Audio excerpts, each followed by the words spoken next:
এক আল্লাহর গোলাম আমি, এই তো পরিচয় আমার, এই তো পরিচয়। আল কোরআনের সৈনিক আমি, নেই তো কোনো ভয়। এক আল্লাহর গোলাম আমি, এই তো পরিচয় আমার, এই তো পরিচয়। কোরআন হাদিস শাসনতন্ত্র রাসূল আমার নেতা, উৎসাহ আমার চির অমর ইতিহাস বীর গাথা। এক আল্লাহ ছাড়া আমার দিলে এই তো কারো ভয়। এক আল্লাহর গোলাম আমি, এই তো পরিচয় আমার, এই তো পরিচয়। আল কোরআনের সৈনিক আমি, নেই তো কোনো ভয়। এক আল্লাহর গোলাম আমি, এই তো পরিচয় আমার, এই তো পরিচয়। ঠিক কিনা?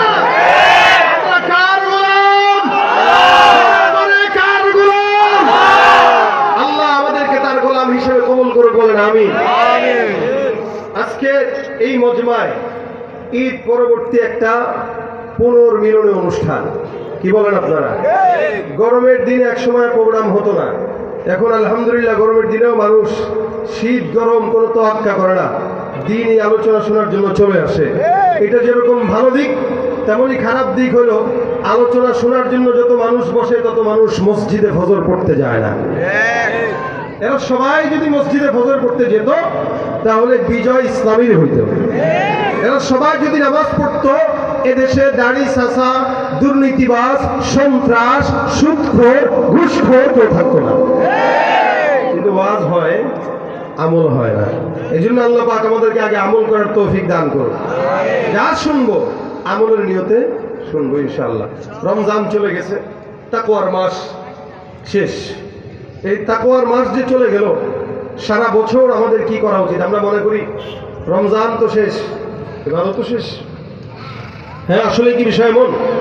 রমজানটা কেন আসে? 11 মাস যেন মানুষ এখান থেকে আমলের একটা গরম নিয়ে সারা 11 মাস আমল করতে পারে, এই জন্য রমজান। রমজান বান্দাকে মুত্তাকি বানায়। কিন্তু আমার দেশে চাঁদ রাতে চাঁদ উঠতে দেরি হয়, শয়তান ধোঁকা দিতে দেরি করে না, যার কারণে পটকা আতশবাজি আরো যা কিছু আছে সব চাঁদ দেখতে দেরি, ফুটাইতে দেরি করে না। আর এমনও তো অসংখ্য মুসলমান আছে যারা রমজানের 30টার ভিতরে 10টা রোজাই রাখে নাই, সন্দেহ। সারা বছর পর্দার খবর নাই, রমজান আসলে পর্দাওয়ালা এমন হয় তার মা কি পর্দা করে তার চেয়ে বেশি পর্দা করেছে। দোকানপাটে ঢুকে ঢুকে পর্দার সহিত সিগারেট খায়, দোকানপাটে ঢুকে ঢুকে পর্দার সাথে চা পান করে। নাম দিয়েছে মুসলমান। কি নাম? মুসলমান। এখানে আমরা সবাই তো মুসলমান, কি বলেন? আপনারা কি? কথা কম জোরে কন। মুসলমান এটা বলতে দ্বিধা লাগে? যদি কেউ কোন দল করেন, কোন আওয়ামী লীগ, কোন দল করেন বিএনপি, তখন তো খুব গর্বের সাথে কন। মুসলমান বলতে দ্বিধা করেন কেন? আমরা কি বলেন? মুসলমান। কিন্তু দাবি করছেন মুসলমান, রোজা রাখেন নাই, দাবি করছেন মুসলমান, নামাজ পড়েন না, দাবি করছেন মুসলমান, আল্লাহকে ডাকেন না, ডাকেন আপনার দলের নেতাকে। এই যদি হয় হাল, তাহলে আল্লাহ পাক বলেন মিনান নাসি মান ইয়াকুলু আমান্না বিল্লাহি ওয়া বিল ইয়াউমিল আখির ওয়া মা হুম বিমুমিনিন। মানুষের মধ্যে এমন একদল থাকবে যারা নিজেরা নিজেদেরকে মুমিন বলবে, কিন্তু এরা মুমিন নয়, এরা মুনাফিক, বেঈমান, ভণ্ড। এটা দাবি করার নাম নয়, এটা মানার নাম। যার ভিতরে ইসলাম থাকে, ঈমান থাকে, ও দাবি করা লাগে না, এমনি দেখলেই বোঝা যায়।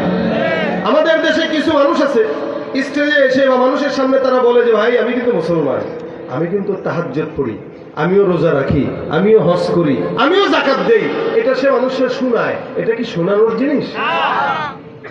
ইমানদার যদি কেউ এটা আপনাকে শোনায়, আপনি বুঝবেন এটা আসল ইমানদার না, এটা ভণ্ড। সারা জিন্দেগি ভণ্ডামি করে, এখন আমরা বুঝাইতেছে যে সে মুসলমান। আচ্ছা বলি আপনাদেরকে, এলাকায় কেউ বিয়ে করলো নতুন, বিয়ে করার পরে আপনারা আইসা যদি সে বলে মঞ্চের মধ্যে উঠে, ভাই আলহামদুলিল্লাহ আপনাদের দোয়ায় গত 4 বছর ধরে আমি বিয়ে করছি, আমি কিন্তু আমার বিবিকে মাঝে মাঝে শাড়ি কিনে দেই, পার্লারে নিয়ে যাই, পার্কে নিয়ে যাই, ঘুরতে নিয়ে যাই, খাওয়াই, মাঝে মাঝে খাওয়াই। আচ্ছা কম তো, এই যে লোকটা এই কথা বলবে, ও কি আসলে খাঁটি জামাই না বলদ জামাই? কারণ তুই বিয়ে করবি, তোর বউরে পালার দায়িত্ব তোর, এটা বলার কি আছে? একটা স্বামী বিয়ে করবে, তার উপরে দায়িত্বই হলো সে বিবিকে পালবে, ঠিক না? সে যখন বলবে যে আমি আমার বিবিকে শাড়ি দিছি, চুড়ি দিছি, তাহলে বুঝতে হবে এটা আসল জামাই না ঘর জামাই। কেন? সারা জিন্দেগি বউয়ের টাকায় চলে,